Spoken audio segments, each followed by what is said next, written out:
मला आमची मोझॅक टाईल्सचा व्यवसाय बाबांनी करायला सांगितला आणि तिथे अपयशी झालो. 7 लाख रुपयाचं नुकसान झालं. तेव्हा मला कळलं की आपल्याला काहीही धंद्याची अक्कल नाही आहे. म्हणजे आपल्याला मार्केटिंग माहीत नाही आहे, आपल्याला अकाउंटिंग माहीत नाही आहे, आपल्याला पर्सनल मॅनेजमेंट माहीत नाही आहे, जाहिरात माहीत नाही आहे. पैसे मिळवणं माणसाचं काय होतं काय बघायचं नाही. आपल्याला पैसे मिळाले पाहिजे. छत्रपती शिवाजी महाराजांचं अष्टप्रधान मंडळ होतं. बऱ्याच उद्योजक हे स्वतःच सगळी कामं करतात. तर आपल्याला दुसऱ्यांकडनं कामं करून घेण्याची क्षमता आपल्यामध्ये आली पाहिजे. आम्हाला मार्केटमधून येत आहे की पितांबरीची किंमत थोडी जास्त आहे. मग 3 वर्षात आम्ही प्राईस वाढवलीच नाही. बिझनेस किंवा कुठचीही गोष्ट असेल तर प्रत्येक जी गोष्ट असते ती आपल्या परंपरेमुळेच असते. दुसरा कोणी सप्लायर आला त्यांनी स्वस्तामध्ये दिलं की ते त्याला ऑर्डर द्यायची. ते परमेश्वराचं अस्तित्व मानलं पाहिजे आणि जसजसं आपण कृतज्ञता आणि आपण प्रार्थना करतो तर तुमच्या बिझनेससाठी तुम्हाला खूप चांगल्या प्रकारच्या शक्ती सगळ्या मदत करतात. त्याचा अनुभव मी घेतला.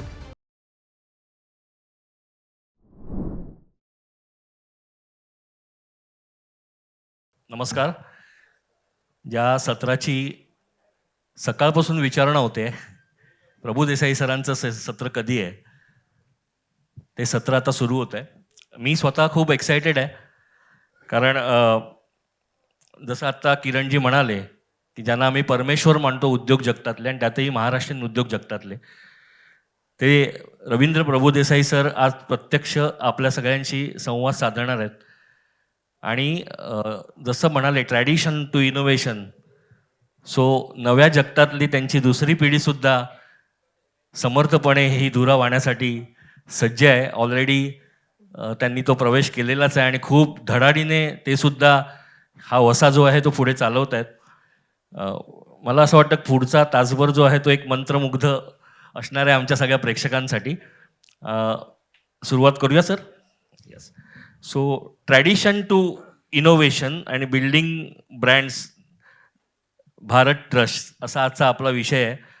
सो परंपरा ते नाविन्यता किंवा इनोव्हेशन्स हे जरी टायटल असलं तरी परंपरेतून सुरू झालेला हा जो काही व्यवसाय होता तो सुरुवातीच्या काळात, म्हणजे तुम्ही अगदी एका छोट्या जागेतून ती सुरुवात केलेली आहे आणि मागे तुम्ही सांगितल्याप्रमाणे स्वतःच सगळी कामं स्वतः आणि एखाद दुसरा मदतनीस घेऊन, आणि तिथून हा जो प्रवास सुरू झाला तो त्या सुरुवातीच्या काळात हा जो विश्वास आहे ग्राहकांचा तो मिळवण्यासाठी नेमकं काय आपण ठरवलेलं, किंवा त्यावेळी मनात काय होतं की त्यावेळी एक नवीन प्रॉडक्ट घेऊन आपल्याला यायचं होतं आपल्या महाराष्ट्रीयन जनतेला किंवा आपल्या मराठी बांधवांना. आज बायको गेली माहेरी काम करी पितांबरी हे सगळ्यांना माहिती आहे, आणि असं एकही मराठी घर नसेल जिथे रुपेरी किंवा पितांबरी हे नसते. खरं तर बायकांसाठी बनवलेलं प्रॉडक्ट, पण ती टॅगलाईन आजही आपल्या सगळ्या महाराष्ट्रीयन माणसांच्या मनात इतकी कोरली गेली आहे की बायको गेली माहेरी म्हणजे पितांबरी, आणि हे समीकरण झालं आहे. पण सुरुवातीच्या काळात हा विश्वास मिळवणं यासाठी आपण नेमकं काय केलं आणि काय तुमची तेव्हा विचारधारा होती? नमस्कार. एक चांगली खूपच अतुलजींमुळे आणि सगळ्या बिझनेस जत्रा बॉर्न टू विन हे मला नाव खूप ब्रँड जास्त आवडला होता, कारण जिंकण्यासाठी आपला जन्म झाला आहे असं ते कुठेतरी, आणि कुठे पराभूत मानसिकताच आपल्या मराठी लोकांमध्ये असता कामा नये. आणि ज्या पद्धतीने आपले सूत्रसंचालक आहेत त्यांनी छत्रपती शिवाजी महाराजांच्या नावाचा जयघोष केला. छत्रपती शिवाजी महाराज म्हणजे मूर्तिमंत पराक्रमाचं आणि यशाचंच आपण म्हणतो की एक प्रतीक मानलं जातं. तर हा जो एक उद्योजकीय प्रवास आहे ना, तर 3 गोष्टी सतत आपण एक डोळ्यासमोर ठेवल्या पाहिजेत की बिफोर तो कसा विश्वास मिळवला. आपण जेव्हा एज्युकेशन घेतो आणि शिकतो तर ते आपल्याला कुठेतरी हुशारीच्या मापदंडावरती, म्हणजे आपली बुद्धिमत्तेच्या आधारावरती, आपण ज्याला इंटेलिजंट कोशंट असं म्हणतो, तर धंद्याचा आणि इंटेलिजंट कोशंटचा काही संबंध नाही तसा खरा म्हणजे. आणि जेवढा तुमचा इंटेलिजंट कोशंट त्या अभ्यासामधला जेवढा जास्त ना तेवढा तुम्ही नोकरी करण्याची शक्यता जास्त. आणि तुमचा इंटेलिजंट कोशंट म्हणजे तुम्हाला जेवढं तुमचं इंटेलिजंट कमी असेल तेवढा तुम्ही धंदा करण्याची शक्यता जास्त असते. त्यामुळे हे आधी पहिल्यांदा लक्षात घेतलं पाहिजे. आता आपल्याला काहीतरी बुद्धिमान लोकच धंदा करतील, कारण मुलं अभ्यास का करतात की शुअर शॉट नोकरी मिळायला पाहिजे. आणि त्यामुळे इंटेलिजंट कोशंट म्हणजे तो असतो तुमचा, पण तुमचा व्यावसायिकतेसाठीचा पाहिजे. मग लक्षात येतं नाही हळूहळू जसं जसं तुम्ही आपल्याला नेटवर्किंग करायला पाहिजे. आणि मग तुम्हाला इमोशनल कोशंट लागतो, म्हणजे तुम्हाला दुसऱ्या माणसाला काय दिलं, त्याला काय आवडतं. कारण मी तसं कालच्या ह्याच्यात म्हटलं की छत्रपती शिवाजी महाराजांचं अष्टप्रधान मंडळ होतं. बऱ्याच उद्योजक हे स्वतःच सगळी कामं करतात. तर आपल्याला दुसऱ्यांकडनं कामं करून घेण्याची क्षमता आपल्यामध्ये आली पाहिजे. मग दुसऱ्याची क्षमता किंवा दुसऱ्याला काय पाहिजे, पैसे पाहिजेत, प्रेम पाहिजे, त्याला अजून काय दुसरं पाहिजे, त्याला भावनिक जवळीक पाहिजे, आध्यात्मिक पाहिजे, तर ते तुमच्यासाठी काम करतील. त्यामुळे इमोशनल कोशंट हा नंतर तुमचा अजून तुमच्या लक्षात येतं, की पहिल्यांदा इंटेलिजंट कोशंट आपणच स्वतः सगळी कामं करत असतो. मग इमोशनल कोशंट आणि सगळ्यांच्या लक्षात येतो असं नाही. तो आमच्या लक्षात आला, की SQ म्हणजे स्पिरिच्युअल क्वेश्चन म्हणजे तो परमेश्वर हा जगाचा बॉस आहे. ते सायंटिस्ट म्हणू देत, पण अजून बऱ्याच गोष्टी आपण बघितल्या. आपण साधं आम्ही आता आमच्याकडे दापोलीला तिकडे आकाश दर्शन असं ठेवलेलं आहे. तर तुम्ही आपण बघतो गॅलेक्सी म्हणजे आकाशगंगा. आकाशगंगेची लांबी रुंदी अजून आपल्याला मोजता आलेली नाही. आणि त्या आकाशगंगेमध्ये म्हणजे दुसरी पृथ्वी एक आहे हे आपल्याला माहीत नाही. अशा हजारो आकाशगंगा आहेत आणि त्यातली पृथ्वी एवढं कणभर त्याच्यातलं आपण इथे बसलो आणि आपण काय गोष्टी करतोय आणि हे सगळं व्यवस्थित चालू आहे. कुठे टकरी बिकरी न होता सगळं तुमचा आपण बघतो की कधी बाबा सूर्य पृथ्वीच्या इकडे आला किंवा चंद्रच येऊन आपटला वगैरे असलं काय भानगड झाली नाही. ते परमेश्वराचं अस्तित्व मानलं पाहिजे आणि जसजसं आपण कृतज्ञता आणि आपण प्रार्थना करतो तर तुमच्या बिझनेससाठी तुम्हाला खूप चांगल्या प्रकारच्या शक्ती सगळ्या मदत करतात. त्याचा अनुभव मी घेतला. त्यामुळे सुरुवातीला इंटेलिजंट क्वेश्चन, मग इमोशनल आणि देन स्पिरिच्युअल क्वेश्चन केला तर then sky is the limit. ते कुठल्या कुठच्या प्रश्नांमध्ये आपण येईल. तर विश्वास जेव्हा आपण म्हणतो ना तेव्हा ते तुमचं जे प्रॉडक्ट आहे त्याची क्वालिटी म्हणजे हे असं सगळ्यांना माहिती आहे की आम्ही खूप मेहनत करून म्हणजे आमच्या घरामध्ये मी स्वतः ती पावडरची गोणी असायच्या त्या खाली उतरवायच्या, मग त्याची ती पावडर बनवायची, मग आई बहीण बाबा सगळे आम्ही एक जण पुड्या भरतोय, एक जण वजन करतोय, एक जण ते स्टॅपल मारतोय आणि असं वाटायचं की आणि त्या गिरणीत काम करणारा भैया असतो ना, माझे मित्र वगैरे यायचे. माझा बालमित्र मिलिंद आपटे इथे बसलेला आहे इकडे. तर त्यापासून सगळ्याचं येऊन थांबायचं आहे की असं वाटायचं की आपण गिरणीतल्या भैयाच्या येतात पण कधी मोठा धंदा होणार आहे की होणार नाही आपला, की इथेच आपलं अनंत स्मृती नावाचं आमचं घर होतं आणि 1500 फुटाची जागा होती. तर हे मोठं होईल की नाही, पण जेव्हा कस्टमरनी ते परत परत ते पावडर घ्यायला लागले आणि तेव्हा लक्षात आलं की नाही बाबा याच्यामध्ये दम आहे. कारण सुरुवातीला आम्ही त्या पेढ्यांच्या पुड्यांमध्ये 5-5 ग्रॅम सगळ्यांना सॅम्पल दिलं होतं. ते सॅम्पलिंग देता देता दुकानदार आले आणि दुकानदारांचं बघून डिस्ट्रीब्युटर आले आणि मग एक विश्वास आला की बाबा हे कंटिन्युअस आपलं प्रॉडक्ट चालणार. त्याच्यामध्ये काय व्हायचं की पांढरी पावडर होती तर ते आयडेंटिफाय करायला, कारण ओडोपिक आणि तुमच्या व्हीम होती आणि शायनिट नावाची पावडर होती. जे जुने कोण ज्येष्ठ मंडळी असतील त्या अर्थात स्टेनलेस स्टीलच्या भांड्यांच्या होत्या. तर ते आयडेंटिफिकेशन करण्यासाठी आम्ही त्याच्यामध्ये पिंक कलर घातलेला होता. तो पिंक कलर हा काय त्या पावडरचा बेसिक रॉ मटेरियल घेऊन झालेला रंग नव्हता, की तो डिफरन्शिएट की व्हाईट पावडर या स्टीलच्या आणि पिंक पावडर ही तांब्या पितळ्यासाठी. कारण तांब्या पितळ्यामधली एक जी झलक होती त्याची. तर कधी कधी काय व्हायचं त्यातली केमिकल्स ही ते पावडरचा रंग खायची आणि तो पांढरी पावडर दिसायला लागली. लोकांनी यातली पॉवर कमी झाली. पण आम्ही त्यांना असं नाही सांगितलं की हे आम्ही रंग घातला आहे. आम्ही त्या पुड्या परत घ्यायचो आणि त्यांना बदलून द्यायचो. म्हणजे कुठलंही एखादं प्रॉडक्ट बरोबर नसेल, अर्थात त्याची किंमत खूप नव्हती, पण तुम्ही जेव्हा त्या दुकानामध्ये डिस्ट्रीब्युटरकडनं गेलेला माल जेव्हा परत घेता आणि तुम्ही त्या क्वालिटीचं त्याला बदलून जेव्हा देता तेव्हा तुम्हाला तो विश्वास आपण तो म्हणतो ना की विश्वास आला आणि ह्याच्यातले कुठेही पण त्यांना चार्जेस ते लावत नाहीत. तर असं एक एक बारीक बारीक गोष्टी मध्ये बारमध्ये असं आमचे बारचे दगडच झाले सगळे. म्हणजे आम्ही एकाकडनं बनवून घेतला, तो एवढा कडक झाला की ते येईच ना त्याला काही तो साबण त्या घासणीला. तेव्हा पण आम्ही ते परत बदलून दिले आणि एकदा गुळाच्या ढेपा आम्ही केल्या होत्या. ही पावडर जी रुचियाना पावडर आहे तर त्याच्या ढेपा त्याला पाणी सुटलं उन्हाळ्यामध्ये, ऑक्टोबरमध्ये एकदम हीट वाढल्यावरती आणि बुरशी आली. तर मग 15-15 लाख रुपये 20-20 लाखाचं नुकसान झालेलं आहे. पण पूर्णपणे आम्ही सगळ्या त्या ढेपा बदलून दिल्या. तर असं जेव्हा आपण सातत्याने आणि दुकानदार हा खूप महत्त्वाचा व्यक्ती आहे की मॅन्युफॅक्चरर आणि जे कोण व्यापार करणार असतील तर आपला जो मिडलमन आहे ना त्याचा विश्वास पण संपादन करायला लागतो. म्हणजे तुम्हाला फक्त ग्राहकाचाच विश्वास नाही, तुमचा दुकानदाराचा विश्वास, तुमच्या डिस्ट्रीब्युटरचा विश्वास, असा सगळ्यांचा विश्वास तुम्हाला मिळवावा लागतो. आणि तेव्हा जेव्हा त्यांना दिसतं की नाही ही कंपनी काही झालं तरी आपल्या पाठी उभी राहणार. आणि असा मी डिक्लेअर कधीच नाही केलं. आम्ही तुम्हाला सांगितलं होतं 1 महिन्यामध्ये तुम्ही द्या, ते कुठेतरी खबदाडीत पडलेले 3 महिन्यांनी पण ते ढेपा आणून द्यायचे. मग करायचे काय, ते दारूवाले गुळ घेऊन जायचे म्हणजे त्याच्यासाठी. नाही, आम्हाला ते नंतर कळलं की दारूसाठी नेत आहेत, पण आपल्याला शेवटी पैसे हवे असतात ना. तर असा विश्वास संपादन करत गेलो आम्ही. सो म्हणजे सुरुवात केली पेढ्याच्या पुडीपासून, तेव्हापासून दर्जेदार उत्पादनच द्यायचं आपल्या ग्राहकांना. हा तिथून सुरू झालेला जो विश्वास आहे, हा 350 करोड प्लस इतका हा प्रवास तुम्ही मोठा केलाय, तरी जे तत्व आहे ते मात्र विश्वासाचं. या सगळ्या कस्टमरसाठी नमस्कार, कारण तुम्ही एवढं सतत पितांबरी घेताय, त्या माझ्या कोणी देतो की सांगतात यार, किती वर्ष आम्ही देतोय त्यांच्यासाठी. आणि हे पितांबरी हे जे नाव आहे, म्हणजे पितळ आणि तांब असं असं काही आलेलं का डोक्यात तेव्हा? खूप म्हणजे 15 दिवस लागले. पण ब्रँड नेम आहे ना, ते शोधताना खूप काळजीपूर्वक आपण ते घेतलं पाहिजे. त्याच्यात जोडाक्षर असता कामा नये. ते पटकन त्या वस्तूची आठवण त्याच्यामध्ये झाली पाहिजे. आणि मग 15 दिवस लागले आम्हाला. तांबा पितळ करत आणि पांढरा बोर्ड. मी सगळ्या उद्योजकांना सांगतो की तुमच्या ऑफिसमध्ये एक व्हाईट बोर्ड ठेवा. म्हणजे आपण त्याच्यावरती काही लिहिलं की आपण त्याच्यावरती विचार करू शकतो. किंवा एक पेन आणि छोटे डायरी खिशामध्ये पाहिजे. तर आयडिया कुठे कधी येईल सांगता येत नाही.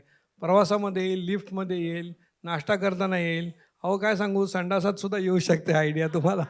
पोट साफ झाल्यावरती तुम्हाला एकदम प्रॉब्लेम सुटू शकतो. तर ते कुठे ते खिशात पाहिजे. ते नंतर विसरायला होतं. सर, ही अशीच पावडर काढावी ही आयडिया नेमकी कधी आलेली डोक्यात? ही वर्गामध्ये आली मला. DBMच्या वर्गामध्ये. मग तुम्हाला आश्चर्य वाटेल, कोलगेटचे एक सर आम्हाला शिकवायला होते ठाणे कॉलेजमध्ये. डिप्लोमा इन बिझनेस मॅनेजमेंट म्हणजे BSc झाल्यानंतर मला आमची मोझॅक टाईल्सचा व्यवसाय बाबांनी करायला सांगितला आणि तिथे अपयशी झालो. 7 लाख रुपयाचं नुकसान झालं. तेव्हा मला कळलं की आपल्याला काहीही धंद्याची अक्कल नाही आहे. म्हणजे आपल्याला मार्केटिंग माहीत नाही आहे, आपल्याला अकाउंटिंग माहीत नाही आहे, आपल्याला पर्सनल मॅनेजमेंट माहीत नाही आहे, जाहिरात माहीत नाही आहे. कारण BScला काहीच शिकवलं जात नाही ना. आणि मला केमिस्ट्री, फिजिक्स आणि स्टॅटिस्टिक्स होतं. पण स्टॅटिस्टिक्स होतं त्याच्यामुळे काय झालं, ते कोलगेटचे मॅनेजर म्हणाले की FMCG हा शब्द आम्ही पहिल्यांदा ऐकला तिथे, की फास्ट मुव्हिंग कन्झ्युमर गुड्स. म्हणजे लोकसंख्येशी निगडीत तुम्ही जे काही उत्पादन बनवाल ते 140 कोटी त्याचं तुझे ग्राहक आहेत. आणि त्यावेळी 140 नव्हते, त्यावेळी काहीतरी 75 कोटी वगैरे लोकसंख्या होती. आणि महाराष्ट्रातच आम्हाला प्रॉडक्ट विकायचं होतं. तर मी तिथे गणित केलं की आमची जी काय आम्ही इन्स्टिट्यूशनल सेल करत होतो, ताजमहाल हॉटेल परीक्षेत तुला आठवत असेल की आम्ही पूर्वी, तुला नाही आठवणार, तू नव्हताच तेव्हा. पटकन एकदा आता ते बरोबर काम करत असल्यामुळे सवय लागली की अरे तुला आठवत असेल असं. तर त्याच्या जन्मापूर्वीची गोष्ट आहे की आम्ही मग करत होतो. आणि मग हे इन्स्टिट्यूशनल सेल. आणि काय करायचं तिथे की दुसरा कोणी सप्लायर आला त्यांनी स्वस्तामध्ये दिलं की ते त्याला ऑर्डर जायची. कारण लिक्विड सोप होता, ते सॉलिड फ्युएल होतं, लिक्विड फ्युएल होतं, फिनाईल वगैरे होतं. तर माझ्या डोळ्यासमोर आलं की FMCGमध्ये आपल्या ह्या प्रॉडक्टमधलं आपण एखादं काही प्रॉडक्ट कन्व्हर्ट करू शकतो का. आणि कोलगेटच्या त्यांनी काय काय आयडिया सांगितल्या की त्यांचा सेल होत नव्हता. तर त्यांनी काय केलं, ते ट्यूबचं तोंड असतं ना, ते थोडं मोठं केलं. नोझल मोठं ते केलं. 1 मिलीमीटरनी ते ट्यूबचं तोंड मोठं केल्यावरती प्रत्येक हजारो लोक जे काही पेस्ट दाबायचे त्यातनं ती जास्त पेस्ट बाहेर यायची. आणि त्यांचा सेल वाढला. आणि म्हटलं भयंकर आहे, पण अशी फसवाफसवी आपल्याला काय करायची नाही आहे. अजून आमचं कुठलंही प्रोडक्ट ट्यूबमध्ये नाही आहे पितांबरीचं. आणि मग तेव्हा मी विचार केला की 6 कोटी तेव्हा महाराष्ट्राची लोकसंख्या होती. आणि हे पर्सनल नाही, एका कुटुंबामध्ये एकच जाणार. त्यामुळे 5ने आम्ही त्याला भागलं आणि 1.25 कोटी त्याचं उत्तर आलं. म्हणजे 1.25 कोटी घरं असतील महाराष्ट्रात त्यावेळी, साधारण 1983 सालीची गोष्ट आहे. आणि मग त्याला 10% केले त्याचे, की 10% लोकांनी समजा आपलं प्रॉडक्ट वापरलं तर त्याचं उत्तर आलं 12.5 लाख. आणि 5 रुपये किंमत असेल तर 60 लाख. आणि गुणिले 12 महिने केलं तर 7 कोटी टर्नओव्हर. 7 कोटी म्हटलं का आमचा टर्नओव्हर होता 5 लाख रुपयाचा. आणि मी कॅल्क्युलेटरवरती करतो 7 कोटी टर्नओव्हर वर्गामध्ये. आणि तेव्हा ठरवलं की येस आपल्याला आणि आमच्याकडे कॉप्शेन नावाचं एक पावडर होती. आणि तांब्या पितळ्यासाठी आम्ही ती ताजमहाल हॉटेलला देत होतो, कॉपर बॉटमच्या भांड्यांसाठी. पण मी संघाच्या स्वयंसेवक आहे, RSSमध्ये आम्ही रेग्युलर जात होतो. तर सगळ्यांच्या कुटुंबामध्ये तिकडे जाऊन बघायचो की नातेवाईकांकडे सगळे ते पाण्याचे गरम करायचे हे बंब, त्या सगळ्या कणिक भिजवण्यासाठीच्या त्या पराती असायच्या, सगळं तांब्या पितळ्याचे कळशा, देवपूजेची सगळी भांडी, तांबा पितळ भरपूर होतं. आणि दिवाळीमध्ये वगैरे आम्हाला ते सगळं आई बसवायची ते घासाला बिसाला, तर जाम डोक्याला त्रास व्हायचा. लिंबू, राख, चिंच बिंच, पण तरी ते निघायचं नाहीत भांडी. आणि मग म्हटलं अरे हे कोणालाच दिसलं नव्हतं. म्हणजे तो ही गॅप असते ना, ती मला बरोबर तेव्हा गॅप दिसली. आयडेंटिफाय केला आणि तुम्ही गॅप आयडेंटिफाय केला पण इतक्या लोकांचे कष्ट कमी झालेले आहेत. काय वेगळ्याच प्रकारचं योगदान आहे इतर सगळ्यांनी. एकदा टाळ्या द्यायला पाहिजेत. आणि परीक्षितजी, पुढचा प्रश्न मी तुम्हाला विचारतो. अ, म्हणजे हे इकडे यांनी एक बेंचमार्क सरांनी सेट करून ठेवलेलं आहे आणि ते धनुष्य आता स्वतःच्या खांद्यावर घ्यायचं म्हणजे काय जबाबदारी असेल आणि काय स्ट्रेस लेवल परफॉर्मन्सचा असेल हे समजू शकतो आपण. सो प्रश्न असा आहे सर माझा, की परंपरा आणि बदल म्हणजे एक आहे जिथे कोरमध्येच आपली रूढी परंपरा यांचा बेस घेऊन आपण बिझनेसला सुरुवात केली आणि त्यातला एक माइलस्टोन इथपर्यंत आणून ठेवलं आहे. आणि काळाची अशी गरज आहे की इनोव्हेशन्स तर त्याच्यात झाली पाहिजेत. सो परंपरा आणि बदल यांचा समतोल साधताना अनेकदा बदल स्वीकारणं कदाचित जड जाऊ शकतं. सो अशा वेळी परंपरा सोडायची की बदल स्वीकारायचा, असा संभ्रम कधी मनात निर्माण झाला? कसं असतं की बिझनेस किंवा कुठचीही गोष्ट असेल तर प्रत्येक जी गोष्ट असते ती आपल्या परंपरेमुळेच असते. परंपरेला मी काय बोलू शकतो की आपलं जसं जे झाड असतं तर झाडाची मुळंही आपण जे सगळ्या ट्रेडिशन जी फॉलो करतो तर ती आपली झाडाची सगळी मुळं आहेत. आणि झाडाची मुळं जर का तुमची बळकट असतील तर वरती तुमचा झाडाचा बुंदा मोठा येईल, त्याचा गाभा चांगला येईल, त्याच्यातनं फळं फुलं अजून खूप चांगली होतील. आणि आम्ही बऱ्याच वेळा बघितलंय, की परंपरा असा एक लोकांना खूप जुनाट काहीतरी एक कन्सेप्ट वाटतो, की ट्रेडिशन. पण तसं नसतं. प्रत्येक जी कंपनी असते किंवा जी फॅमिली असते म्हणजे प्रभुदेसाई आम्ही म्हटलं तर आमच्याकडे वेगळ्या परंपरा आहेत. पितांबरी म्हटलं तर एक वेगळ्या प्रकारच्या परंपरा आहेत. तर ते खूप गरजेचं असतं डिफाईन करणं, की ह्या परंपरा आपल्या काय आहेत? तर मग आता पितांबरीसाठी आम्ही त्या सगळ्या परंपरा बऱ्यापैकी डिफाईन केल्या, की आम्ही म्हणतो, की ग्राहक देवो भव. म्हणजे ग्राहकाच्याच आपल्याला कायम भल्याचाच विचार करून आपल्याला प्रॉडक्ट्स आणायचे. जेव्हा जेव्हा त्याचा भल्याचा विचार नाही केला, तेव्हा प्रॉब्लेम झाले. किंवा बरेच आहेत, की स्पिरिच्युअल डेव्हलपमेंट हा एक आमच्या खूप पितांबरीमध्ये खूप मोठा भाग आहे. त्याचबरोबर ऑनेस्टी, इंटिग्रिटी. तर अशा ज्या सगळ्या व्हॅल्यूज आहेत, ज्याला आपण परंपरा म्हणतो, तर ह्याची कास तर आपल्याला पकडायलाच लागते. पण कसं असतं, की बदल देखील होत असतो. म्हणजे आता प्रत्येक बूमर्स झाले, आता जेन झी मिलेनियल्स झाले आमच्यासारखे. आता जेन झी आता जेन झीचा आलेले आहेत. जमाना आहे आता. तर मला कुठेतरी वाटतं, की परंपरा त्याच राहतात, पण त्या परंपरेला एक वेगळा ट्विस्ट येतो.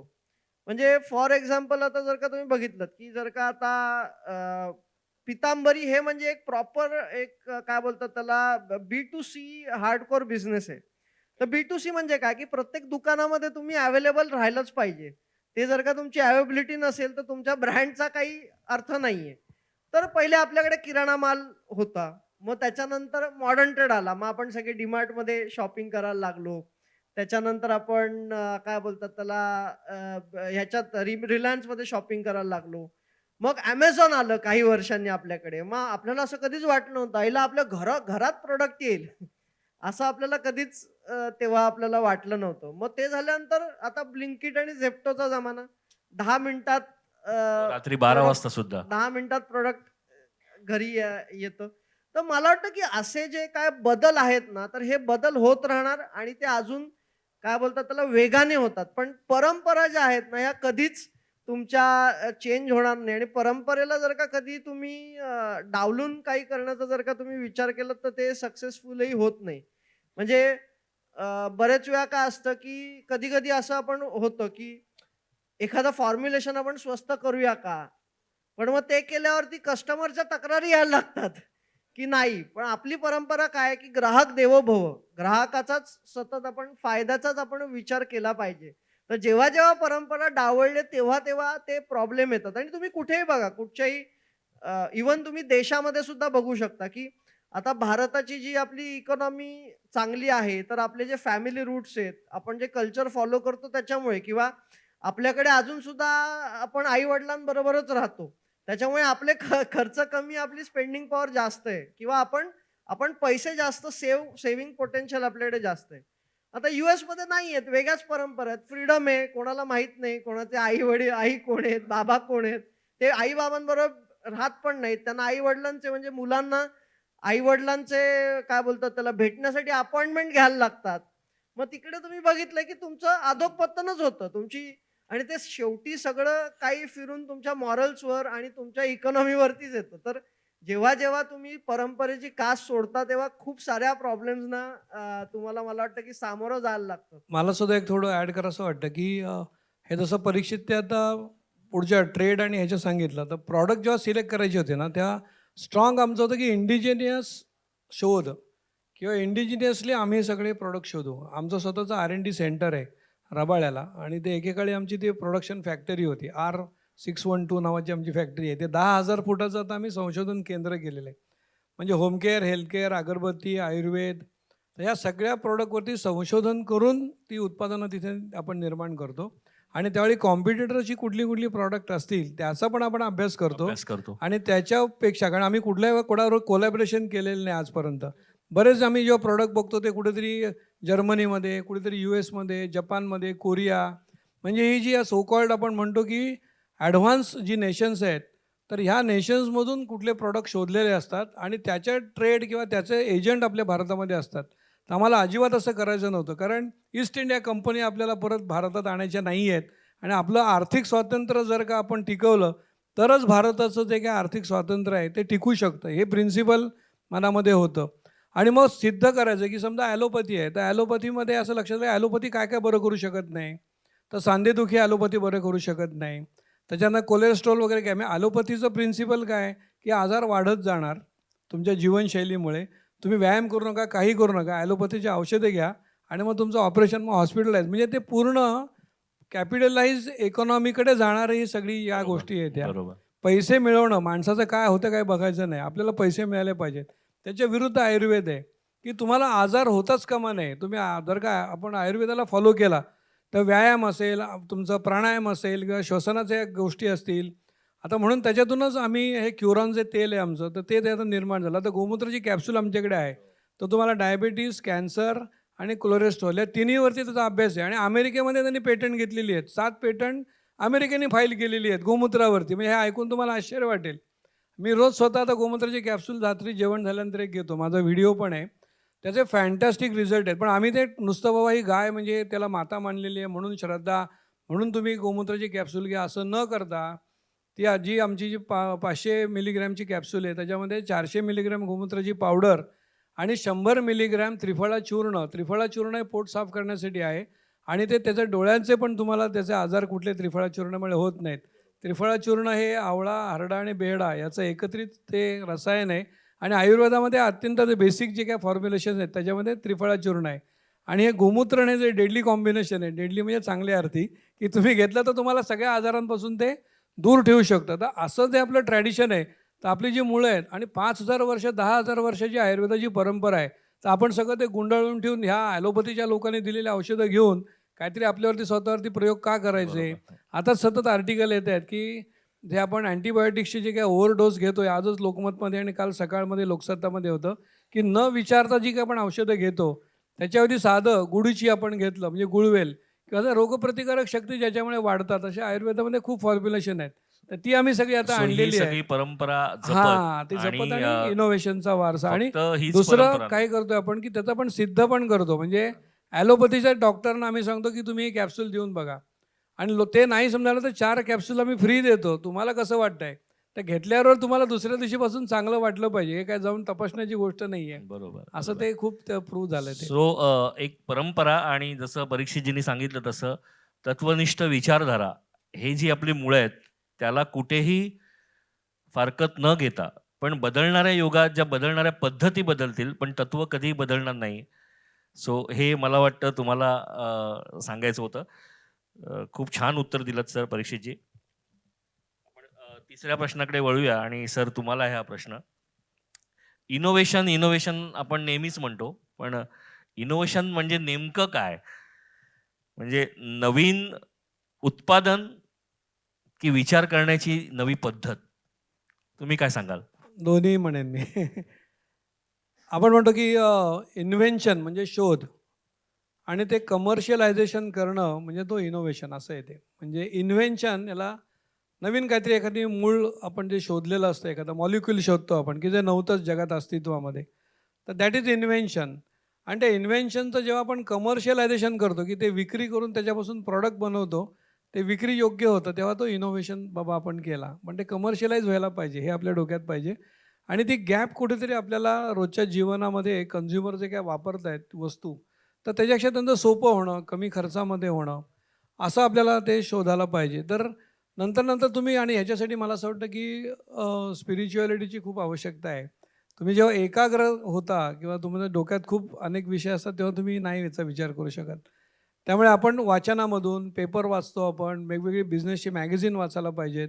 मी जवळजवळ रोज 10 पेपर वाचतो आणि 30 बिझनेस मॅगझिन्स वाचतो. तर त्याच्यामध्ये सगळ्या आलेल्या आयडियाज, म्हणजे तुम्हाला आत्ता काय तुमच्या वापरतायत लोकं, मग तुम्हाला कळतं की अरे हे वापरत नाही आहेत आणि ते तुम्हाला लगेच तुम्हाला सुचत जातात. ही सगळी आता आमची खाली जी प्रॉडक्ट आपण बघितलेली आहेत. आता लाईम सॉसचं एक उदाहरण घेऊया. लाईम सॉस हा आमचा अद्वितीय प्रॉडक्ट आहे. खाली फ्री सॅम्पल पण मिळेल. तर लोणची सगळ्यांची होती, गोड लोणची होती. तर ती काय होती की ताटामध्ये घेतलं की एवढं लोणचं पातळ की आपल्या ताटाला खाली म्हणजे वरती उंच आणि खाली खड्डा असतो. त्या भाजीमध्ये सगळं तो रस जायचा. मग लोणचं घेतलं तर ते बाजूला राहिलं पाहिजे ना तसंच. मग आम्ही असं ते लाईम सॉस बनवलं आहे की तो त्यात फोडी पण सगळ्या क्रश केलेल्या आहेत. कारण लिंबाच्या सालीला खूप महत्त्व आहे. म्हणजे प्रत्येक प्रॉडक्ट बनवताना नुसतीच चव असं नाही, तर त्याच्यामध्ये तुम्हाला कंटेंट सुद्धा कंटेंटला, असा शरीराला पाहिजे जो फायदेशीर काय, व बेनिफिशियल व्हिटॅमिन असेल. सी किती आहे त्याच्यामध्ये, त्याचा काय फायदा होणार. आणि चव एक बोट लावल्यावर ते आम्ही त्याला गोष्ट अशी स्लोगन पण अशीच आहे, प्रत्येक घास होईल खास. म्हणजे तुम्ही जे काही भगरा घेतलात किंवा ड्राय भाज्या आपण घेतल्या, तर एक बोट लावलं किंवा ज्येष्ठ नागरिकांना लाळ सुटत नाही आणि त्यांना तोंड असं सुकं होतं जेवताना. तर ते लाईम सॉस असं आम्ही बनवलं की असं लाईम सॉस नाहीच आहे. कारण तिथे म्हटलेलं की अभिनव उत्पादनं बनवणारी कंपनी. त्यामुळे आपण हे शोधायचं आहे प्रत्येक, की मी जे काही प्रॉडक्ट आणतोय, हे इतर आत्ता एक्झिस्टिंग सगळ्या प्रॉडक्टपेक्षा वेगळं काय आहे त्याच्यामध्ये. जर का वेगळं नसेल तर आणू नका. कारण याच्यावरती एक छान पुस्तक आहे, डिफरन्शिएट ऑर डाय. तुम्ही जर का उत्पादन वेगळं तुम्ही आणलं नाही, तर तुमचं उत्पादन कॉम्पिटिशनमध्ये मरणार आहे. त्यामुळे ते मरायला नको असेल, ठीक आहे तुम्ही सुरुवातीला करा, पण सतत कोणीतरी विचार केला पाहिजे, की या उत्पादनामध्ये आम्ही इनोव्हेशन काय आणू शकतो. सो फक्त टाळ्या झाल्याच पाहिजेत, म्हणजे हा जबरदस्त थॉट होता. फक्त इनोव्हेशन हे प्रॉडक्टचं नाही, तर ग्राहक जो आहे त्या ग्राहकाची आत्ताची सध्याची गरज, त्याचं सध्याचं रुटीन आणि त्याची जे काही लाईफस्टाईल आहे त्याला बेनिफिट्स करणारं शोधणं आणि त्या पद्धतीने विचार करणं. सो दोन्ही गोष्टी आल्या. इनोव्हेशन हे फक्त उत्पादनाचंच नसतं, तर ते एखाद्या विचाराचं सुद्धा असू शकतं. त्यात एकच फक्त ॲड करतो, की म्हणजे आपण लोकांकडं पण शिकायला पाहिजे. तर हे जसं आम्ही सॅम्पलिंग केलं होतं, ते पेढ्याच्या पुड्या भरल्या आणि दिल्या. तर कधी-कधी काय होतं, की त्याचं एखादा टोक गाठण्यासाठी आपण त्याला आपल्या मनाला अडथळा येतो. म्हणजे उदाहरणार्थ आम्ही ते 100 सॅम्पल दिले असतील, 200 दिले असतील, परीक्षेत 1000 एक सॅम्पल आम्ही वाटली. आता माझ्या असं लक्षात आलं, की जेव्हा आम्हाला पश्चिम बंगालमध्ये किंवा आम्हाला आंध्र प्रदेशमध्ये किंवा गुजरातमध्ये जेव्हा शायनिंग पावडरचा सेल वाढवायचा होता, कारण तो एक ठराविक डिस्ट्रीब्युटर किंवा सेल्समन विकून किती सेल करणार. तर माझ्या मनामध्ये असं आलं, की आपण सॅम्पलिंग आपण करायचं. तर परीक्षेची मिसेस प्रिया प्रभुदेसाई हीच आता मीडियामध्ये जॉईन झाली. तर तिला म्हटलं, की आपल्याला तो ह्याचा पश्चिम बंगालमधला पेपर कुठला आहे तुमचा, आनंद बाजार पत्रिका, त्याची नाही अमर बाजार पत्रिका, आनंद बाजार पत्रिका 10 लाख त्याची प्रिंट आहे. म्हटलं 10 लाख सॅम्पल्स आपल्याला वाटायचे आहेत. तर आमचे सगळे लोक एकदम गडबडून गेले, काय बोलताय काय तुम्ही, म्हणजे 1000-2000 सॅम्पल्स वाटणं वेगळं आणि 10 लाख सॅम्पल. मग 3 महिने ते सॅम्पल बनवत होते. आनंद बाजार पत्रिकेच्या सप्लिमेंटमध्ये आम्ही ती सही केली. फ्रंट पेजला त्याला एक कॉपी दिली आणि आतल्या पेजला हाफ पेज जाहिरात, गंगेचं मस्तपैकी चित्र असं तिकडे आणि त्याचं देऊळ तिकडचं त्या देवीचं, आणि सॅम्पल चिकटवून आम्ही पाठवलं. 3 महिन्यात आमचा सेल एकदम तिप्पट झाला तिकडे. म्हणजे सॅम्पलिंग, कारण तुम्ही एखाद्या गोष्टीचं वर्णन करणार, जाहिरात आपण करतो, लोक कशासाठी घेतील, त्यांना काही माहितीच नाही आहे पश्चिम बंगालमधल्या लोकांना. आणि बंगालीमध्ये छापलेलं होतं ते, की त्या भाषेमध्ये पण बोललं पाहिजे, त्या लोकांना सॅम्पल दिलं पाहिजे कस्टमाइज व्हायला आणि पाहिजे तो मग experience. 10%च त्यातले घेतील. सगळे काय घेऊन तुम्ही पाठवल्या पण भांडी घासायला घेणार नाहीत ते. त्यामुळे सॅम्पलिंग ही अत्यंत प्रभावी ही आहे. तुमचं प्रॉडक्ट जर का प्रमोट करायचं असेल तर भरपूर सॅम्पल द्या. आता हे मिठाईवाले आमचा, कोण मिठाईवाला आपला, प्रशांत कॉर्नर, गेला की आधी 5-10 तो पेढे-बिढेच तुम्हाला खायला देतो. मग त्यातलं तुम्ही ते तुम्हाला लाज वाटायला लागते, तर काही न घेता जायचं कसं. सर काल प्रशांत सर येऊन गेले. हां, तर आणि मग आपण घेतो एक प्रोडक्ट ऐवजी 2 प्रोडक्ट घेतो. त्यामुळे सॅम्पल भरपूर द्या, दिल्याशिवाय मिळत नाही. लिंक करा असा मेसेज आहे. Very good. परीक्षेची पुढचा प्रश्न तुम्हाला आहे की भारत ट्रस्ट म्हणजे नेमकं काय? कारण भारतीय लोक आणि त्यांचा विश्वास कमवणं हे इतकं सोपं नाहीये. तो या पार्श्वभूमीवर तुम्ही भारत ट्रस्ट या संज्ञेला कसं काय बघता? भारत कसं आहे, की साधारणपणे 140 कोटी आता आपलं पॉप्युलेशन झालंय आणि चायनाला आता आपण ओव्हरटेक केलं. तर म्हणजे अमेरिका मला वाटतं 32 कोटीचं पॉप्युलेशन आहे. युरोप एक 25 कोटीचं पॉप्युलेशन आहे. तर भारतामध्ये कसं आहे, की प्रत्येक जे राज्य आहे तोच एक वेगळा देश आहे ॲक्चुअली. तुम्ही जर का बघायला गेलात तर. कारण का एवढी मोठी ती बाजारपेठ आहे आणि प्रत्येक त्या राज्याच्या न्यूआन्सेस वेगळे आहेत. म्हणजे त्यांचं कल्चर डिफरंट आहे, त्यांचा पेहराव डिफरंट आहे, त्यांची वेशभूषा डिफरंट आहे. ते कोणाला फॉलो करतात म्हणजे सगळेच जण सगळ्यांनाच फॉलो करत नाहीत. तर ते वेगळं आहे. भाषेचा खूप वेगळेपणा आहे. इव्हन आपण दर 150 किलोमीटरला आपण जेव्हा जातो, तर खाण्याचे प्रकार बदलतात, भाषेचे प्रकार बदलतात. तर मला वाटतं, की जेव्हा आपण काश्मीरपासून कन्याकुमारीपर्यंत जेव्हा आपण आपला बिझनेस हे करतो, तर तेव्हा आपल्याला जे आपलं प्रॉडक्ट असतं, तर ते त्या लोकल कंटेक्स्टमध्ये आपल्याला ते आपलं प्रॉडक्ट बसवायला लागतं. म्हणजे जसं आता आपण इकडे पितांबरीची जी जी जाहिरात आहे, ती आपण इकडे गणपतीसाठी करतो. तर वेस्ट बेंगालला तीच आपण जी जाहिरात आहे, ती दुर्गा देवीचा जो दुर्गा ते देवीच्या दुर्गा पूजेला केलं. पूजा असते तर तेव्हा. मग तेव्हा आपल्याला ते सगळं दाखवायला लागतं, की तो पेहराव किंवा ते एक्झॅक्टली. ते ते म्हणजे सगळं त्यांना जे करायला अपील हां, होईल त्यांना तशा जे अपील पद्धतीने. होईल ते. स- आणि ह्याच्यामध्ये खूप काय बोलतात ना, जास्त रिसर्च करायला लागतो. कारण काय कधी-कधी आपण एखादी गोष्ट देऊ शकतो आणि ती काय ना ऑफेन्सिव्ह पण होऊ शकते. Correct, correct. त्याच्यामुळे त्याचं सगळं ट्रान्सलेशन म्हणजे बरेच वेळा काय होतं, की तमिळ असेल किंवा गुजराती असेल, तर आपल्याला तर काही वाचता येत नाही.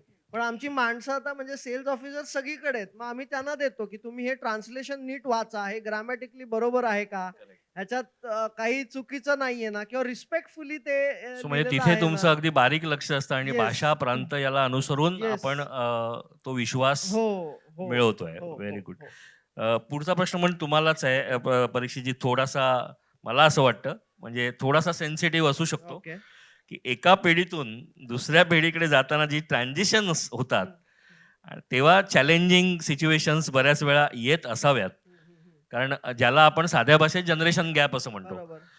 सो अशी काही चॅलेंजेस आली का आणि मग ती कशी हँडल केली बरोबर, गेली? बरोबर. मला चॅलेंजेस काय तुम्ही काहीही करा तुम्हाला चॅलेंजेस ही येणारच आहेत. मला वाटतं की जी पहिली पिढी आहे म्हणजे पहिल्या पिढी आणि दुसऱ्या पिढीचे मी पहिले कॅरेक्टरिस्टिक्स थोडेसे सांगतो, की पहिल्या पिढीने जो बिझनेस उभारलाय किंवा जो व्यवसाय उभारलाय ज्या प्रकारे, तर दुसऱ्या पिढीला तो कदाचित तशा ताकदीने तो उभारता येणार नाही. पण दुसऱ्या पिढीची खासियत ही आहे, की दुसऱ्या पिढीचं शिक्षण खूप चांगल्या प्रकारे झालंय आणि त्यांना एक्सपोजर एक ग्लोबल एक्सपोजर त्यांना मिळालंय. त्यांना टेक्नॉलॉजीशी ते खूप जास्त फॅमिलियर आहेत. फॅमिलियर आहेत. त्याच्यामुळे दुसरी पिढी ज्या प्रकारे बिझनेस एक्सपांड करू शकते म्हणजे पोटेन्शियली स्पीड, स्पीड. स्पीडनी करू शकते. ते पहिली पिढी नाही करू शकत. वाह! तुम्ही पण काय असतं, की ह्याच्यामध्ये कायमच काय बोलतात, की चॅलेंजेस तर असतात आणि दुसऱ्या पिढीचं एक म्हणजे नवीन पिढीचं एक आहे, की त्यांना आता सगळं फास्ट पाहिजे. पण ते बरेच वेळा तसं काय बोलतात, की फास्ट तसं होत नाही. तर ह्याच्यामध्ये चॅलेंजेसच्या वेळेला काय होतं ना, की फर्स्ट जनरेशनला कन्व्हिन्स करायला कधी-कधी लोकं कमी पडतात आणि मग फ्रस्ट्रेट होतात. तर असं कधी नाही केलं पाहिजे. पेशन्स आपण सुद्धा संयम असायला पाहिजे. संयम असायला पाहिजे. आणि त्याच्यात एक आपल्याला सुद्धा लक्षात घ्यायला पाहिजे, की समजा आज जर का मी बिझनेस जॉइन केलाय, तर पहिली जी जनरेशन आहे, समजा माझे बाबा आहेत, तर ते पाठचे 30 वर्ष बिझनेस बघतायत. तर नॉट नेसेसरी की मी फक्त आज 1 वर्ष झालंय मला किंवा 10 महिने, 15 महिने झालेत आणि बाबा माझं ऐकायला लागतील. Second generation has also needs to prove to the prove. First correct. Generation. कारण का ते एक फर्स्ट जनरेशनचे खूप ते काय बोलतात ना, ते डोक्यामध्ये त्यांचे काही कॅल्क्युलेशन असतात, की ह्यानी अनुभव असतो तो काही गोष्ट अनुभव. केली म्हणजे ते हा खूप सक्सेसफुली बिझनेस चालवू शकेल. तर तुम्हाला त्यांच्या परीक्षेमध्ये पहिले तुम्हाला त्यांच्या ट्रायलमध्ये तुम्हाला खरं उतरायला लागेल सेकंड जनरेशनचं तेव्हाच ऐकतील. ते का ऐकतील ना? कारण का त्यांनी इतक्या गोष्टी 30 वर्षात, 35 वर्षात केलेल्या आहेत आणि त्यांनी बघितल्यात, की काय चालतं आणि काय चालत नाही आणि तुमची आयडिया ऐकल्यावर सुद्धा त्यांना कळतं, की काय ही आयडिया कशी वर्कआउट होऊ शकते. त्याच्यामुळे हे कायमच एक मारामारी असते. पण थोडंसं एक हे घेतो, की हां. ह्याच्यामध्ये कसं असतं, की जेव्हा कुठचाही बिझनेस असतो, फर्स्ट जनरेशन असू दे, सेकंड जनरेशन असू दे. प्रत्येक जनरेशनची एक कमिटमेंट ही असते, की बिझनेस इज प्रॉफिट पहिले म्हणजे. बरोबर. Business business growth is very business essential. ग्रोथपेक्षाही प्रॉफिट ग्रोथ आणि कॅशचा फ्लो कॅश असणं फ्लो. बिझनेसमध्ये हे खूप गरजेचं असतं आणि दोन्ही जनरेशनची हीच कमिटमेंट असते, की कॅश फ्लो आणि प्रॉफिट हे तुमचं दिवसेंदिवस तुमचं वाढत गेलं पाहिजे. तर तुम्हाला ते कन्व्हिन्स करून तुम्हाला सांगता आलं पाहिजे, की एखादी आयडिया आहे, तर ह्याच्याने आपला कॅश फ्लो कसा वाढेल, आपलं प्रॉफिटेबिलिटी आपली कशी वाढेल आणि मग त्याच्याप्रमाणे आपण बिझनेस तो पुढे घेऊन एक्सपांड जाऊ करू शकतो. शकतो. नाही, येस. मी पण याच्यामध्ये सांगेन की ज्यावेळी दुसरी पिढी आपली येते त्यावेळी आपल्याला एक आश्वस्त होतं आपण हे कोणासाठी करतोय. किंवा नंतर मग तो हे आला की 100 कोटी टर्नओव्हर, 100 एकर जागा आणि 100 वर्ष चालला पाहिजे. म्हणजे आपला मुलगाच नाही, आपला नातूसुद्धा त्या धंद्यामध्ये आला पाहिजे. आणि सुरुवातीला पहिल्या पिढीला इगो असतो, तर आमची भांडणं पण व्हायची. आणि मग माझी म्हणजे बायको होती, कारण ती ह्याची आई ना, ती ह्याची बाजू घ्यायची. "अरे ते काय, तो काय सांगतो तो ऐका तुम्ही." तर आपण तुमचा इगो असतो ना, वडिलांना आणि ह्याला काय बिझनेसमॅनला सगळ्यांना प्रचंड इगो असतो. मी कशाला त्याचा ऐकू, हा का आला आहे? असं एक हे असायचं. आणि मग नंतर त्यात लक्षात आलं की EQ जरा जास्तच झाला होता म्हणजे आमच्या लोकांबद्दलचा. आणि ते काय ट्रॅडिशनल लोक सगळे घेतलेले असतात आणि नवीन पिढी टेक्नॉलॉजी आणि एज्युकेशन घेऊन आली. तर ते म्हणतात की बाबा अहो, कोकणातल्या आपल्या प्रोजेक्टमध्ये प्रॉफिटच नाही मिळत आहे. तर मी ते बघितलं मग, कारण मी BSc झालेलं आणि हा BCom आणि MBA केलेलं त्यांनी. तेव्हा जेव्हा लक्षात आलं की प्रॉफिट वाढवायला पाहिजे, तेव्हा एकदा लक्षात आलं. आणि मग नंतर असं ठरवलं की मग सनातन संस्था आमची जी आहे ते सांगायची की अरे पूर्वीचे राजे होते, ते राजे त्यांच्या राजकुमारांना राज्य देऊन संन्यास घ्यायचे. म्हणजे आता ह्या पुढच्या पिढीसाठी आपण केलं पाहिजे. आपण किती दिवस आपण आपली दादागिरी करत राहायची, हे सुद्धा सगळ्या वडिलांनी बघायला पाहिजे उद्योगामध्ये. पण मी आणि मग हे त्यांच्या कलाने मी आता हाच माझा ग्राहक आहे, ह्याला पसंत पडला तर सगळ्या जेन झीला त्याला उपयुक्त येईल, असा आता मी माझा दृष्टिकोन येस. पूर्ण बदलला आहे. म्हणजे त्याच्यामुळे आता सक्सेसफुल आहे. सरांची ही लवचिकता आहे, फ्लेक्सिबिलिटी आहे आणि मी जवळून बघतोय कारण काम चालू आहे आमचं एकत्र. नाही, पण मी ह्याच्यात ऍड करतो, की मी खूप लकी आहे, की बाबा ऐकतात सगळं. पण बरेचसे मला माहिती आहेत, की एंटरप्रेन्योर्स की ते मुलांचं ते ऐकतच नाहीत. पण त्याच्यात पेशन्स सोडून चालत नाही. आणि दुसरं त्याच्यामध्ये कसं असतं, की एक मी लाईव्ह उदाहरण देतो, की बाबांचे काही कोर स्ट्रेंथ्स आहेत, की त्यांचं मार्केटिंग म्हणा किंवा न्यू प्रॉडक्ट डेव्हलपमेंट म्हणा, तर ते खूप चांगले आहेत. त्यात कोणी हात त्यांचा पकडू शकत नाही. मग माझ्या लक्षात आलं, की आपल्या ऑर्गनायझेशनमध्ये लॅक्युना काय? तर आपण लेट्स फोकस ऑन दॅट. तर एक 3-4 वर्षाच्या अगोदर लक्षात आलं, की सेल जसा आपला व्हायला पाहिजे, म्हणजे काय बोलतात, की ॲडव्हान्सवरती व्हायला पाहिजे, कमीत कमी स्कीम्समध्ये व्हायला पाहिजे. प्रत्येक दुकानामध्ये आपला थ्रूपुट खूप, तर ते होत नाहीये. कुठचं? हां, तर ते आपले सेल्स क्यूब हां, किंवा मुलांचं सेल्स फोर्स आता आमचा 400 सेल्स फोर्स आहे. काश्मीरपासून कन्याकुमारीपर्यंत. तर त्यांचं ट्रॅकिंग होत नाही. ते डिसिप्लिनमध्ये ते काम करत नाहीयेत. तर मग हे लक्षात आल्यावर मग मी माझा फोकस जो म्हणजे जो कोर एरिया होता, तर मी तो कोर एरिया मी केला आणि मग प्रूव्ह झालं, की बाबा हा करतोय येस. काहीतरी. मग ते त्यांना म्हणजे ह्या कॉन्फिडन्स आला. हा म्हणजे हे हां, कॉन्फिडन्स बिल्डिंग पण खूप एक्झॅक्टली. इम्पोर्टंट असतं. त्याच्यामुळे नवीन पिढीने असा कुठचा तरी एक चॅलेंज घेऊन त्याच्यात त्यांनी ते बिल्ड त्यांनी ते पण आव्हान करणं गरजेचं स्वीकारलं आहे. पाहिजे, येस. नाही स्वतःला नाही, सिद्ध आता पण केलं पाहिजे. आता पण वाटणी वाटणी कशी केली आहे. मी प्रोडक्ट तयार करायची, यांना दाखव, यांना पसंत पडली, यांनी सगळं पॅकेजिंग आणि पुढचं सेल करायचा. ह्याची बायको आहे ती जाहिराती करते आणि माझी मुलगी आहे ती प्रॉफिट मिळते फायनान्स बघते. असे एरिया वाटून घेतलेत. दुसऱ्याच्या एरियात अर्थाने आपण पूर्ण ढवळाढवळ कुटुंब. करायचे नाही. त्याचा आज्ञा असेल ती आपण मान्य करायची. आणि मला असं वाटतं की म्हणजे पुढची पिढी सुद्धा जी येणारी असेल ती सुद्धा म्हणजे ह्यात ज्या पद्धतीने तुम्ही बांधलंय आता पुढच्या विचारांशी, तो त्याच पद्धतीने ती जाईल. सर, वेळ संपत आली आहे, तिकडून सिग्नल्स येत आहेत. तर काही क्विक प्रश्न, म्हणजे आपण त्याला रॅपिड फायर राऊंड असं म्हणूया. ज्याच्यात एका वाक्यात तुमच्याकडनं उत्तर अपेक्षित आहे. की विश्वास निर्माण करायचा असेल तर पीपल, सिस्टम्स आणि कल्चर यांचा रोल खूप महत्त्वाचा असतो. काय सांगाल याच्याबद्दल? बापरे! एका वाक्यात विश्वास नाही नाही, ग्राहक हाच देव आहे. तो सांगेल तो मान्य करायचं की तुम्ही जिंकलात. ग्राहकाची सूचना, कारण ते उगाच चुकीचं बोलत नाहीत ते. त्यामुळे आपलं परंपरागत आपली उत्पादनं आहेत, क्वालिटीमध्ये आपण सतत सुधारणा काय करू शकतो आणि ॲफोर्डेबल प्राईसमध्ये. जसं परीक्षित म्हणाला, मी त्याला म्हणायचं की दरवर्षी आपण प्राईस वाढवली पाहिजे. तो म्हणाला नाही, आम्हाला मार्केटमधून येत आहे की पितांबरीची किंमत थोडी जास्त आहे. मग 3 वर्षात आम्ही प्राईस वाढवलीच नाही. त्यामुळे ग्राहकाचं ऐकायचं आणि नवीन प्रॉडक्टमध्ये तुम्हाला मार्जिन घ्या ना, तुमचं इनोव्हेटिव्ह काय प्रॉडक्ट असेल ते. तर हा थोडासा ग्राहक देवो बॅलन्स, भव. ग्राहक देवो भव. मला एक ह्याच्यामध्ये असं वाटतं, की पीपल आणि सिस्टम्स तुमच्या होत राहतील. पण ॲज अ एंटरप्रेन्युअर आपण कल्चरवरती खूप जास्त फोकस केलं एक्झॅक्टली, पाहिजे. कारण काय एक्झॅक्टली. ते म्हणतात ना, culture eat strategy for breakfast. तुम्ही काही ठरवा, पण तुमच्या ऑर्गनायझेशनचं कल्चर जर का मेरिटोक्रेसीवालं, ग्रोथ ओरिएंटेड, इनोव्हेटिव्ह असं नसेल, तर खूप प्रॉब्लेम होतात. तर एंटरप्रेन्युअरनी ऑर्गनायझेशनच्या कल्चरवरती काम केलं पाहिजे मेन. आणि मी जेवढं आता अनुभवतोय किंवा पीपल अँड बघतोय सिस्टम विल जवळून, फॉलो. याच्या बरोबरच ते एक आदराचं आणि ज्या पद्धतीचा तुमच्या दोघांवर विश्वास आहे आणि एक फॅमिली लाईक कल्चर तुम्ही जे डेव्हलप केलेलं आहे तुमच्या प्रत्येक टीम मेंबरशी जवळपास म्हणजे महत्त्वाच्या मी बोललेलो आहे. सो तो विश्वास आणि ती आपुलकी, ती आस्था म्हणजे फक्त तुमच्याकडून तुमच्या कर्मचाऱ्यांची नाही, पण कर्मचारी पण जेव्हा आपल्या कंपनीला आपलं कुटुंब मानतात, तेव्हा मला असं वाटतं की हा कोटींचा जे उड्डाण आहेत किंवा टप्पे आहेत ते गाठायला वेळ लागत नाही. सर, हा आता पुढचा प्रश्न अगदीच एका शब्दात सुद्धा त्याचं उत्तर येईल. पुढच्या 10-15 वर्षात काय पितांबरी? पुढच्या 10 ते 15 वर्षात आमचं स्वप्न आहे, की 1500 करोडची चा टर्नओव्हरचा टप्पा आम्ही गाठावा आणि एक जवळ-जवळ एक 10 देशांमध्ये आमचा जो पितांबरीचा जो सगळी जी प्रॉडक्ट्स आहेत, तर त्याचं डिस्ट्रिब्युशन व्हावं. कारण काय आता आमच्या हळू लक्षात येतंय, की अब्रेसिव्ह क्लीनिंग जे ज्याला आपण म्हणतो किंवा क्लीनिंग म्हणतो, तर ते जगात कुठेच नाहीये एवढं चांगल्या प्रकारे देऊ शकत.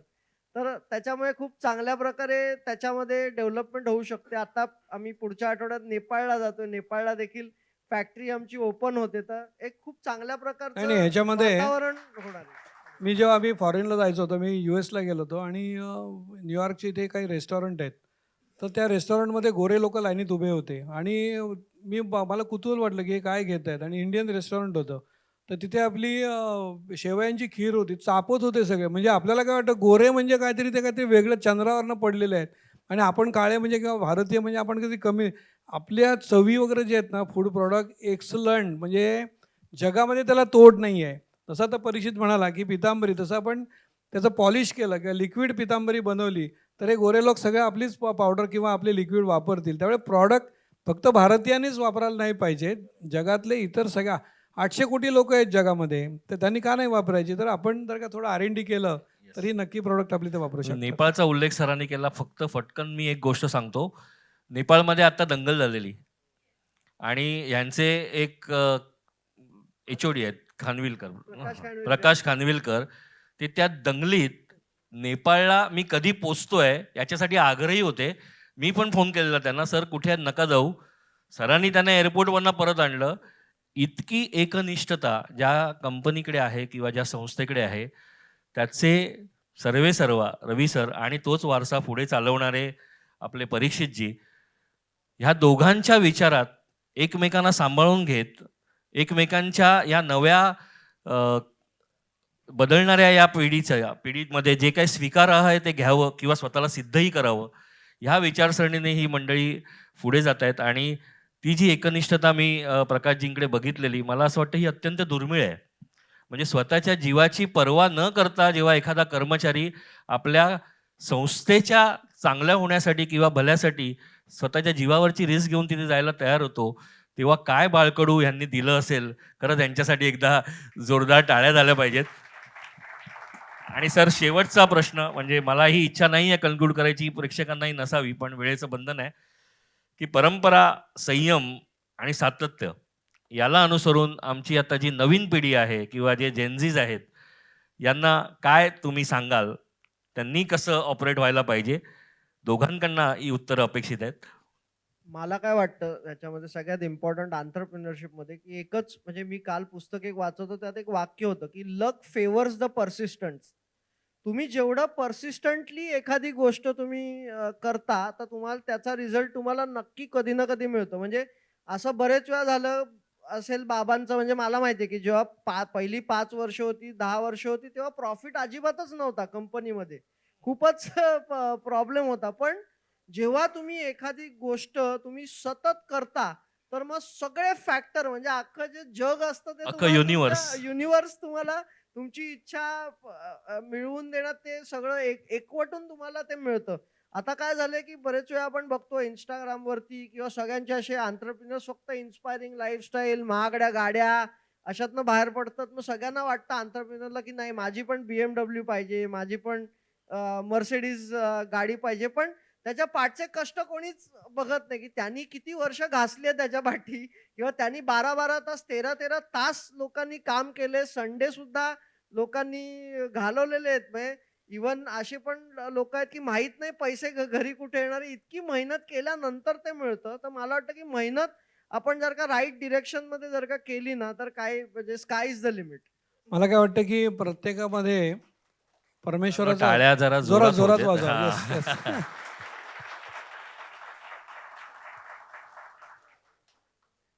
की प्रत्येकामध्ये परमेश्वर आहे. आपल्यावरती स्वतःवरती विश्वास असेल आणि मी जसं म्हटलं होतं की गॅप ॲनालिसिस आपण जर का बरोबर केला, तर बघा एखादं झाड पण आपण लावतो, पहिल्या वर्षी फळं येत नाहीत. तुम्हाला आंबे येण्यासाठी 5-6 वर्ष थांबायला लागतं. तर जी आयडिया आहे ती पहिल्यांदा ती ग्रो व्हायला तुम्हाला पहिला एक टेस्ट मार्केटिंग करायला थोडासा वेळ लागतो. पण एकदा ते टेस्ट झालं की मग तुम्हाला कळतं की अरे हे झाड आहे. मग तुम्ही हजारो झाडं लावा. मग आंबेच आंबे तुम्हाला मिळतील. मग दुसरं तुम्हाला काय करायचं ते तुम्हाला थोडासा वेळ मिळेल. आणि तसं परीक्षित म्हणाला की आमच्या तर पहिल्या 10 वर्ष सेकंड हँड गाड्याच होत्या. पण मोटरसायकलवरनं गाडीत गेलो हे काय वाईट होतं. नाही तो आनंद पण आहेच ना. मोठी गाडी घ्यायची ते काय दुसऱ्याची तुलना अजिबात करायची नाही. आपण आपल्या स्वतःच आपण काय मिळवलंय कारण आपल्या स्वतःची गाडी आहे ती. आणि नंतर मर्सिडीजचं स्वप्न होतं ते मी किती 83 साली लिहिलं होतं. इंडियन मर्चंट चेंबर्समध्ये त्याने एक कार्यशाळा होती. तुमचं स्वप्न लिहा. 20 वर्षांनी मी जेव्हा बघितलं की मर्सिडीजचं स्वप्न लिहिलं होतं की माझी मर्सिडीज असेल आणि आमचे माधवराव भिडे पण सॅटर्डे क्लबचे म्हणायचे की मी एकमेका सहाय्य हो रवी महाराष्ट्रीयन माणसाची मर्सिडीज असली पाहिजे. आणि 4 वर्षापूर्वीच मर्सिडीज घेतली, त्याचा आनंद घेतला. सगळ्या गाड्यांसारखीच मर्सिडीज पण आहे, विकून टाकली. आता महिंद्राची गाडी घेतली परत इलेक्ट्रिक. नाही काय त्या मर्सिडीजमध्ये काही ठेवलेलं नाही आहे. सगळीकडे अडकायची आणि सतत सारखं इकडे लागते का तिकडे लागते का आणि आनंदच नाही चालवण्याचा.